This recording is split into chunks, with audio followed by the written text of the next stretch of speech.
Hello everyone. आज का हमारा टॉपिक है एमिनो एसाइलेशन रिएक्शन।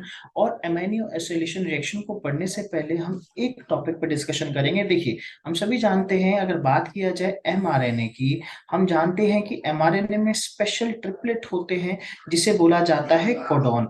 और इसी कोडॉन को रीड करके कॉरस्पॉन्डिंग अमीनो एसिड्स को जोड़ा जाता है और प्रोटीन का फॉर्मेशन किया जाता है ड्यूरिंग ट्रांसलेशन। लेकिन सबसे बड़ा क्वेश्चन यहाँ पे ये आता है कि देखिए, अगर एंटीकोडॉन की बात करें तो देखिए ये टीआरएनए में पहले से प्रेजेंट रहता है।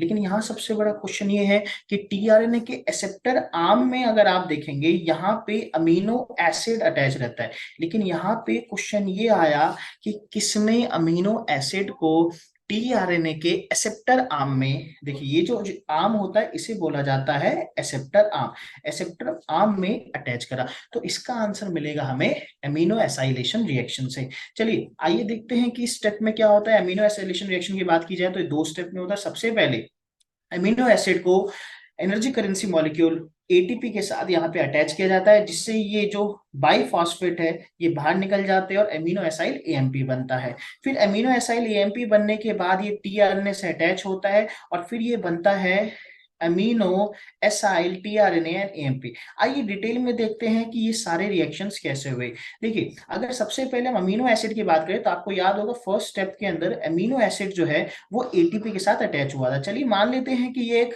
अमीनो एसिड है। आपको पता है एक तरफ अमीनो ग्रुप होता है, दूसरी तरफ कार्बोक्सिलिक एसिड ग्रुप होता है, और ये आर के चेंज होने की वजह से ही 20 टाइप्स के अमीनो एसिड बने हैं। ठीक है, और एक तरफ हम मानते हैं कि इसमें दूसरी तरफ जो है यहाँ पर प्रेजेंट है एटीपी। तो देखिए एटीपी कैसे होता है, आप सभी जानते हैं, एडिनोसिन ट्राइफॉस्फेट। एक तरफ हम एडिनोसिन बनाएंगे, देखिए ये एक राइबोस शुगर है, और राइबोस शुगर में यहाँ पे फर्स्ट, यहाँ पे सेकंड और थर्ड पोजीशन पे ओएच ग्रुप। यहाँ पे देखिए फर्स्ट पोजीशन में नाइट्रोजनस बेस लगा है जिसका नाम है एडेनिन, और यहाँ पे फिफ्थ पोजीशन पे फॉस्फेट ग्रुप। तो अगर आप फॉस्फेट ग्रुप को देखेंगे तो यहाँ पर आपको तीन फॉस्फेट दिखाई देंगे, क्योंकि तभी हम बोल रहे थे इसको ट्राई फॉस्फेट। तो यहाँ पे देखिए, यहाँ पे अगर ट्राइफॉस्फेट की बात की जाए स्पेसिफिकली, तो यहाँ पर आप देखेंगे ट्राइफॉस्फेट के लास्ट में यहाँ पे देखिए ओएच ग्रुप है। अब ये क्या किया जाएगा, यहाँ पे एक एंजाइम है एमिनो एसाइल टीआरएनए सिंथेटेज। देखिए एंजाइम का नाम है एमिनो एसाइल टीआरएनए सिंथेटेज। अब ये इन दोनों को यहाँ पे बॉन्डेड करेगा। यहाँ पे आपको दिख रहा होगा एक तरफ OH और दूसरी तरफ H। तो ये OH और H मिला के पानी बनेगा, वाटर। यहाँ से वाटर डिहाइड्रेट यानी पानी बाहर चला जाएगा, और फिर ये आपस में बॉन्ड बनाएंगे। देखते हैं किस टाइप का बॉन्ड। देखिए NH2 एक तरफ, अमीनो ग्रुप एक तरफ था, एल्काइल ग्रुप नीचे, यहाँ पे C डबल बॉन्ड O, और यहाँ से इसने, यहाँ पे आपको दिख रहा होगा वाटर बाहर जा चुका है, और वाटर बाहर जाने के बाद यहाँ पे बॉन्ड बन चुका है, और साथ ही यहाँ पर दो फॉस्फेट भी बाहर जा चुके हैं। तो यहाँ पे दो फॉस्फेट जाने के बाद देखिए यहाँ पे ग्रुप में सिर्फ एक सिंगल फॉस्फेट रहेगा, और इसी सिंगल फॉस्फेट को हम बोलते हैं एमिनो एसाइल एएमपी, यानी एडेनिन मोनोफॉस्फेट। यहाँ पे एडेनिन, देखिए एडेनिन मोनोफॉस्फेट, क्योंकि यहाँ पर एक सिंगल ही फॉस्फेट प्रेजेंट है। आप देख रहे हैं यहाँ पर एक सिंगल फॉस्फेट प्रेजेंट है। अब इस केस में इसे बोला जाता है अमीनो एसाइल एएमपी। देखिए इस केमिकल प्रोडक्ट को बोला जाता है अमीनो एसाइल एएमपी। अब देखिए सेकंड स्टेप आएगा, और सेकंड स्टेप में ये अमीनो एसाइल एएमपी जो है टीआरएनए से अटैच होगा। इसके बाद देखिए यहाँ पे सेकंड स्टेप आता है, और ये अटैच होता है टीआरएनए से, और टीआरएनए से अटैच होने के बाद यहाँ पे एडिनोसिन मोनोफॉस्फेट जो है वो बाहर चले जाता है। किस तरह से, मैं आपको समझाने का प्रयास करता हूँ। देखिए जैसा हम सभी जानते हैं कि टीआरएनए का शेप कुछ इस तरीके से होता है। अगर आप देखेंगे यहाँ पर आपको टी लूप दिखाई देगा, ये एंटीकोडॉन लूप है, ये वेरिएबल आर्म है। और यहाँ पे जाएंगे टी साई सी लूप दिखाई देगा, यहाँ पे देखिए सी सी ए टेल दिखाई दे रही। देखिए कंफर्टेबिलिटी के लिए मैं एक काम करता हूँ, इस टीआरएनए को थोड़ा टर्न कर देता हूँ ताकि आपको समझ में आए। देखिए यहाँ पे आप जाएंगे तो ये आपको डी लूप, ठीक है, और डी लूप के बाद ये एंटीकोडॉन लूप, यहाँ पे वेरिएबल आर्म, और इस तरफ टी साई सी लूप, और यहाँ पे सीसीए टेल। देखिए यहाँ पे साइटोसिन यहाँ पे साइटोसिन, और यहाँ पे देखिए एडिनोसिन लगाए। इस एडिनोसिन को मैं इस तरह से बनाने का प्रयास करता हूँ। देखिए एडिनोसिन आपको पता है, एडिनोसिन है तो उसके अंदर नाइट्रोजनस बेसिस होगा एडेनिन, और साथ ही इसमें राइबोस शुगर होगा, फॉस्फेट ग्रुप यहाँ पे अटैच होंगे। देखिए ये टीआरएनए का पार्ट है जो सीसीए टेल पे प्रेजेंट था। तो देखिए इस तरह से यहाँ पर ये टीआरएनए प्रेजेंट है। ये देखिए ये हम बना रहे हैं एडिनोसिन वाला पार्ट। ये देखिए आप एडिनोसिन वाला पार्ट देख रहे हैं, यहाँ पर आप देख पा रहे होंगे, यहाँ पर हाइड्रोक्साइल सेकंड और थर्ड पोजीशन पे हाइड्रोक्साइल लगा है, और यहाँ पे एडिन, जिसे हम सीसीए टेल बोलते हैं। देखिए ये वाला पार्ट यहाँ पे देखिए सी सी, और ये कंप्लीट पार्ट क्या है, एडिनिन ही तो है, इसी को हम बोलते हैं सीसीए टेल एट 3' एंड। ठीक है, अब यहाँ पे देखिए सबसे इंपॉर्टेंट पार्ट यहाँ पे क्या रहता है कि इसी सीसीए टेल से अमीनो एसिड को अटैच होना है। चलिए हम अमीनो एसिड बना के देखते हैं। देखिए ये अमीनो एसिड है NH2, एक तरफ अमीनो ग्रुप, एक तरफ देखिए यहाँ पे आपको दिख रहा होगा, एक तरफ यहाँ पे प्रेजेंट है अमीनो ग्रुप, और सेकंड टाइप यहाँ पे प्रेजेंट है, यहाँ पे देखिए हाइड्रोजन, नीचे एल्काइल ग्रुप, और एक तरफ कार्बोक्सिलिक एसिड ग्रुप। अब देखिए जैसा कि हम जानते हैं कि ये स्ट्रक्चर हम किसका बना रही है, टीआरएनए क्या टाइप का आरएनए है, ठीक है। और हम आरएनए में जानते हैं यहाँ पर सेकंड पोजीशन पे और थर्ड पोजीशन पे हाइड्रोक्साइल ग्रुप लगेगा। जैसे कि आपने डीएनए में देखा वहां डीऑक्सी राइबोस शुगर होता है, तो सेकंड पोजीशन से वहां से ऑक्सीजन निकल जाता है, तभी हम बोलते हैं डीऑक्सी राइबोस।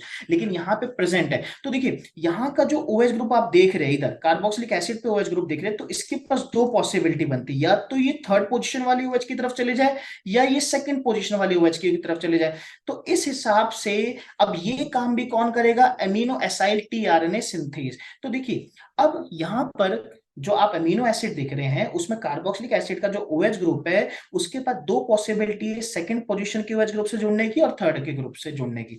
तो ये काम जो करेगा, दो टाइप के अमीनो एसाइल टीआरएनए सिंथेसिस करेंगे। अगर देखिए जो यहाँ पर आप देख रहे हैं, इस हिसाब से मैं साइड में बना देता हूं, वैसे साइड में देखिए अमीनो एसाइल टीआरएनए सिंथेटेज, उस हिसाब से यहाँ पर दो क्लास में इसको डिवाइड किया जाएगा। दो क्लास कौन कौन से है, देखिए एक है क्लास 1, एक को बोला जाता है class 1 amino acyl tRNA synthetase, और एक को बोला जाता है क्लास 2 एमिनो एसाइल सिंथेटेज। देखिए क्लास 1 वो होगा जो अमीनो एसिड के जो कार्बोक्सिलिक एसिड पे OH ग्रुप है उसको, अगर अमीनो एसिड को अगर सेकंड पोजीशन के हाइड्रोक्साइल ग्रुप से जोड़ दे, यानी ये जो आप सेकंड पोजीशन दिख रहे थे इसे बोला जाएगा क्लास 1। अगर यहाँ के OH ग्रुप को अगर थर्ड पोजीशन के हाइड्रोक्साइल ग्रुप से जोड़ दे तो इसे बोला जाएगा क्लास 2। यानी अगर ये अमीनो एसिड को थर्ड पोजीशन के OH ग्रुप से जोड़ दे तो ये क्लास 2। इस हिसाब से अमीनो एसिड टीआरएनए सिंथेसिस के दो टाइप्स बनते हैं। याद रखिए अक्सर क्लास 1 जो होता है वो मोनोमरिक होता है, और अगर क्लास 2 की बात करें तो ये आपको मल्टीमेरिक प्रोटीन दिखेगा, मतलब बहुत सारे इसमें सब यूनिट्स दिखेंगे। ठीक है, चलिए मान लेते हैं वैसे ज्यादातर केस में थर्ड पोजीशन से बाइंड होता है, तो चलिए हम एक बार थर्ड पोजीशन से इसको बाइंड करा के देखते हैं कि ये क्या रिजल्ट देता है। देखिए मान लेते हैं कि हमने इसे थर्ड पोजीशन से बाइंड करा दिया, तो आपको यहाँ पे दिख रहा होगा एक तरफ देखिए OH ग्रुप है और दूसरी तरफ यहाँ पे H है, तो इस जगह से भी क्या होगा, वाटर बाहर आ जाएगा, और वाटर बाहर आने के बाद यहाँ पर भी देखिए बॉन्ड का फॉर्मेशन होगा। ठीक है, और यहाँ पे जो बॉन्ड का फॉर्मेशन होगा, ये देखिए ये बॉन्ड बना, ये बीच में ऑक्सीजन है क्योंकि यहाँ से वाटर बाहर निकल गया, यहाँ से वाटर बाहर निकल गया। अब यहाँ पे आप देखेंगे वाटर बाहर निकल गया, यहाँ पे जो बॉन्ड बना है, चलिए मैं इसको हटा के आपको समझाता हूँ। यहाँ पे जो देखिए प्रेजेंटली यहाँ बॉन्ड जो बना है इसे बोलते हैं ईस्टर बॉन्ड। देखिए इसे बोला जाता है ईस्टर बॉन्ड। यहाँ पे जो आप बॉन्ड देख रहे हैं, यहाँ पे देखिए इसे बोला जाता है ईस्टर बॉन्ड। अब इसे ईस्टर बॉन्ड क्यों बोला जाता है, आप सभी जानते हैं केमिस्ट्री में फंक्शनल ग्रुप होता है ईस्टर, जिसे इस तरह से लिखा जाता है RCOR dash, not ether. Ether नहीं है, जैसे ईथर होता है ROR डैश, तो ईथर नहीं है, ये वाला पार्ट वैसे ईथर होता है, ईस्टर होता है RCOR डैश। तो चेक करेंगे यहाँ पे RCOR डैश कैसे बन रहा है। देखिए जैसे आप देखेंगे ये वाला जो पूरा पार्ट है इसको R लिख सकते हैं, ये वाले को एक सिंगल कार्बन लिख सकते हैं, और इस कार्बन पे आप देखेंगे दो ऑक्सीजन है, तो इसको RCOR लिख सकते हैं।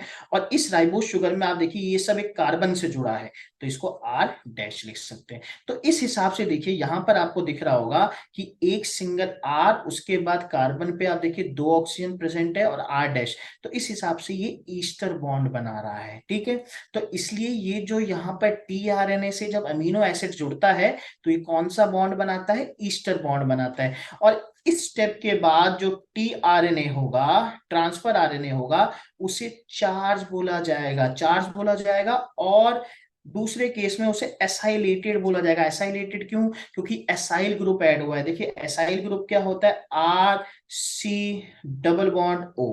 ठीक है, यहाँ पे आपको RC डबल बॉन्ड O दिख रहा होगा। देखिए इस वाले को RC डबल बॉन्ड O कहते हैं। देखिए ये R वाला ग्रुप हो गया पूरा। अगर आप नॉर्मली यहाँ पर अमीनो एसिड को देखेंगे तो एक तरफ अमीनो ग्रुप था, यहाँ पे एक तरफ हाइड्रोजन, यहाँ पे R, यहाँ पे देखिए C डबल बॉन्ड। तो देखिए ये वाला ग्रुप ने जाकर देखिए ईस्टर बॉन्ड बनाया है। ये जो सिंगल ग्रुप है, ये वाले ग्रुप ने जाकर ईस्टर बॉन्ड बनाया है, किसके साथ, tRNA के साथ। तो आपको ये दिख रहा होगा, ये वाला पार्ट क्या है, RCO ग्रुप, यानी हम इसको बोल सकते हैं एसाइल ग्रुप। और इसी केस की वजह से यहाँ पे tRNA को बोला जाता है एसाइलेशन। तो आज के लिए सिर्फ इतना ही। इसमें अगर आपके कोई डाउट हो तो आप कमेंट सेक्शन में पूछ सकते हैं।